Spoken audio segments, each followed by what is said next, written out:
نماز تسبیح کا طریقہ بیان کرنے سے پہلے یہ ضرور جان لیں کہ اس کی فضیلت کتنی ہے، اور یہ ایسا عمل ہے کہ اس کی بہت زیادہ فضیلت ہے، سوچ سے بڑھ کر۔ مفسر قرآن سیدنا عبداللہ بن عباس رضی اللہ عنہ بیان فرماتے ہیں کہ اللہ کے رسول صلی اللہ علیہ وسلم نے میرے والد یعنی کہ حضرت عباس رضی اللہ عنہ کو ارشاد فرمایا۔ آپ نے فرمایا کہ اے چچا، کیا میں آپ کو ایک ایسا عمل نہ بتاؤں کہ اگر آپ وہ کام کر لیں، یعنی کہ نماز تسبیح کے متعلق میں بتانے لگا ہوں، اگر آپ یہ نماز تسبیح پڑھ لیں تو اس نماز تسبیح پڑھنے کا آپ کو فائدہ کیا ہوگا؟ آپ کے اگلے پچھلے پرانے نئے جانے انجانے میں کیے ہوئے گناہ، چھوٹے بڑے گناہ اور ظاہری اور پوشیدہ تمام گناہ اللہ تعالیٰ زندگی کے معاف کر دیں گے، صرف نماز تسبیح پڑھنے سے۔ اور پھر آپ نے نماز تسبیح پڑھنے کا طریقہ بتایا۔ آپ نے فرمایا کہ نماز تسبیح 4 رکعت نماز ہے، اور اس کے پڑھنے کا طریقہ یہ ہے، عام نماز کی طرح نماز شروع کرنی ہے نماز تسبیح کی نیت سے، اور پہلی رکعت میں جب قراءت کر لینی ہے، سورۃ الفاتحہ کے بعد کوئی اور سورت پڑھ لینی ہے، تو اس کے بعد وہاں پر کھڑے کھڑے رکوع کرنے سے پہلے ہاتھ باندھے ہوئے ہیں، اسی حالت میں ہی قراءت کے بعد رکوع کرنے سے پہلے سبحان اللہ والحمد للہ ولا الہ الا اللہ واللہ اکبر، یہ دعا ہے۔ کیا ہے؟ سبحان اللہ والحمد للہ ولا الہ الا اللہ واللہ اکبر، یہ دعا وہاں پر کھڑے کھڑے 15 مرتبہ پڑھنی ہے۔ پھر اس کے بعد رکوع کرنا ہے۔ اب رکوع کی جو تسبیح ہے وہ مکمل کرنی ہے، سبحان ربی العظیم۔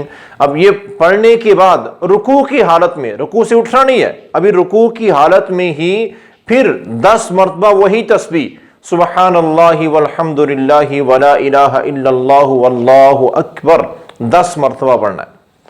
تو یہ کتنا ہو گیا؟ 15 مرتبہ پہلے پڑھا تھا، اور 10 یہ 25 مرتبہ۔ پھر جب رکوع سے سر اٹھانا ہے، سمی اللہ لمن حمد ربنا ولک الحمد، یہ دعا پڑھنے کے بعد سیدھے کھڑے رہنا ہے۔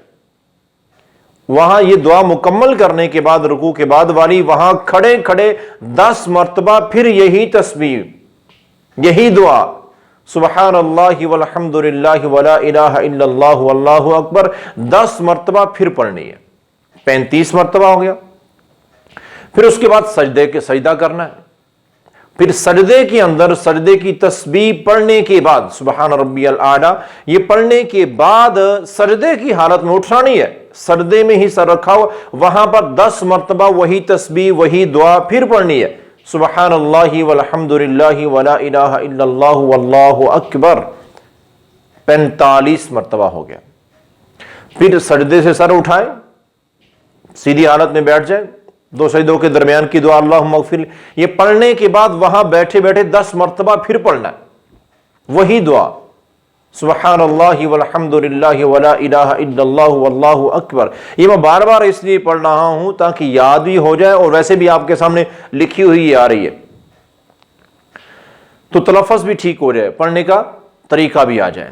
تو 10 مرتبہ یہاں پر، پھر 55 مرتبہ ہو گیا، اور اس کے بعد پھر دوسرا سجدہ کرنا ہے، اور دوسرے سجدے میں بالکل پہلے سجدے کی طرح ہی 10 مرتبہ پھر یہی دعا سبحان اللہ والحمد للہ ولا الہ الا اللہ واللہ اکبر، اور پھر سجدے سے سر اٹھانا ہے۔ جب سجدے سے سر اٹھانا ہے اس کو کہتے ہیں جلسہ استراحت، سجدے سے اٹھ کے بیٹھ جانا ہے، جیسے اتحیات کی شکل میں بیٹھتے ہیں نا، ایسے بیٹھ جانا، سیدھے کھڑے نہیں ہونا، وہاں بیٹھ جانا ہے دوسرے سجدے کے بعد، اور وہاں پر بیٹھے بیٹھے پھر یہ 10 مرتبہ دعا پڑھنی ہے سبحان اللہ والحمد للہ ولا الہ الا اللہ واللہ اکبر۔ ٹوٹل کتنا ہو گیا؟ 75 مرتبہ۔ تو حدیث کے الفاظ کیا ہیں کہ اللہ کے رسول صلی اللہ علیہ وسلم فرماتے ہیں کہ ایک رکعت میں اس طریقے سے 75 مرتبہ یہ دعا پڑھنی ہے، اور اس طرح سے 4 رکعتیں پڑھنی ہیں۔ اور یہ حدیث پاک سنن ابی داؤد میں، سنن ابن ماجہ میں، اور جامع ترمذی میں، سنن بہقی میں، اور دیگر احادیث کی کتاب، بڑی معروف حدیث ہے۔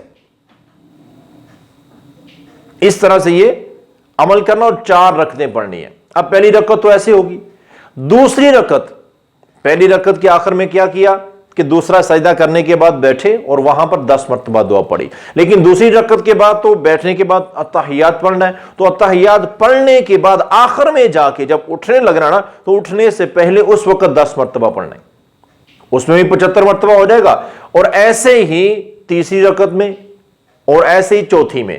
چوتھی رکعت میں کیا ہے؟ چوتھی رکعت میں جب آخری بار 10 مرتبہ پڑھنا ہے تو وہ کہاں پڑھنا ہے؟ ساری دعائیں پڑھنے کے بعد درود شریف کے بعد آخر میں سلام کے قریب جا کے 10 مرتبہ پڑھنا ہے۔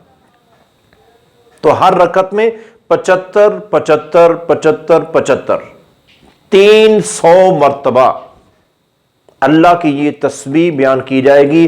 یہ سبحان اللہ یہ تسبیح ہے نا، تو یہ دعا ہے، اس کو تسبیح کہتے ہیں، اسی وجہ سے اس نماز کا نام نماز تسبیح ہے۔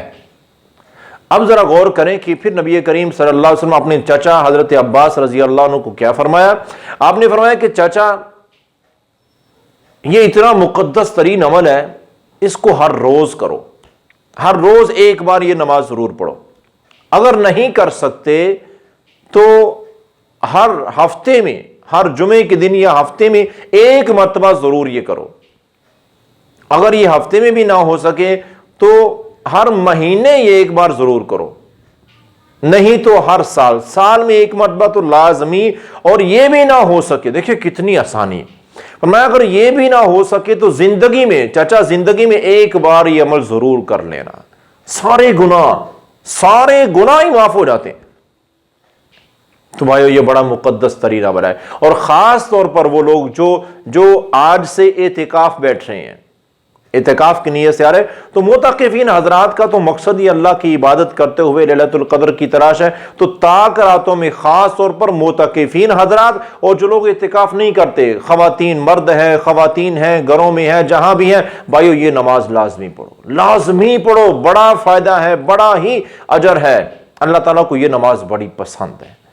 تو زیادہ سے زیادہ ٹائم کتنا لگے گا؟ بڑے آرام سے بھی اگر آپ پڑھیں گے نا تو پونا گھنٹہ، 1 گھنٹے سے پہلے یہ 4 رکعتیں پڑھی جاتی ہیں، 1 گھنٹہ لگتا کوئی نہیں ہے، پونے گھنٹے میں پڑھی جاتی ہے، اطمینان سے پڑھے، 1 گھنٹہ بھی لگ جائے تو 1 گھنٹے کی کیا اوقات ہے کہ ساری زندگی کے سارے گناہ معاف ہو جائیں، اس سے بڑا اور کیا فائدہ ہو سکتا ہے؟